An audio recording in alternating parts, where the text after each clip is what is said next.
আজকেও চলে আসলাম।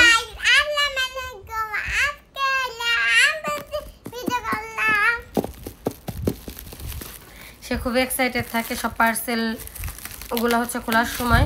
আজকে এটার ভিতরে মেবি করসল ফল আমি অর্ডার দিয়েছিলাম, তো ওইটা হচ্ছে ওরা করসল ফলগুলো না দিয়ে ওরা হচ্ছে একটা জারে ভরে দেয়। করসল ফলটা খাওয়ার আমার অনেক ইচ্ছা।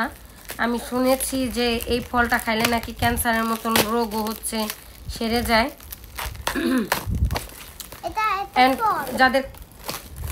যাদের নাকি ক্যান্সার থাকে তারা নাকি এই ফলটা খেলে নাকি সুস্থ হয়ে যায়। আমি এটা আসলে শুনছি অ্যান্ড আমি ফাইনালি নিয়ে আসলাম এটা খেয়ে টেস্ট করার জন্য।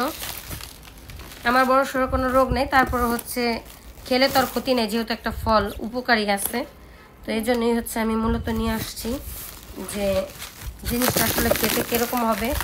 আতা ফলের মতন মেবি দেখা যায় ফলটা। আমি ফার্স্টে আতা জানতাম, পরে জানতে পারলাম যে এটা নাকি টক টক টাইপের একটা আতা টাইপের। কীভাবে খুলবো এটা?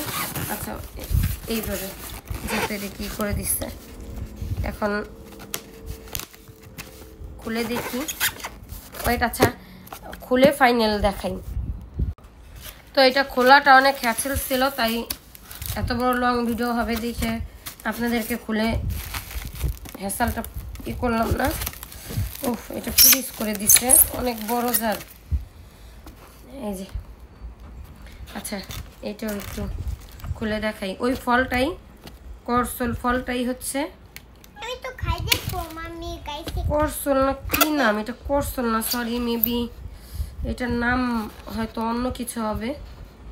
যে ফলটা আসলে সবাই বলছে যে ক্যান্সার প্রতিরোধ করে হচ্ছে এই ফলটা।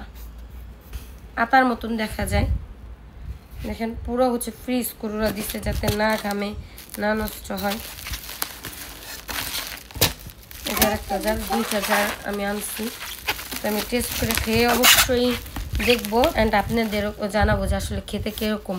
ওইটা আমি একটু খুলে, তো যাই হোক এটা আমি কখনো খাইনি, আমার খাওয়ার অনেক ইচ্ছা ছিল যে আমি এটা খাবো। একটু টক টক টাইপের ভাব আসতেছে। ফ্রিজ করে হচ্ছে তারা হয়তো রেখেছিল, ফ্রিজ থেকেই হচ্ছে দিছে। আমার জানি একটু কেমন লাগছে, তারপর একটু ফার্স্ট ট্রাই করে দেখি। জানি না, যেহেতু রোগের জন্য অনেক ভালো উপকারী একটা ফল, খেতে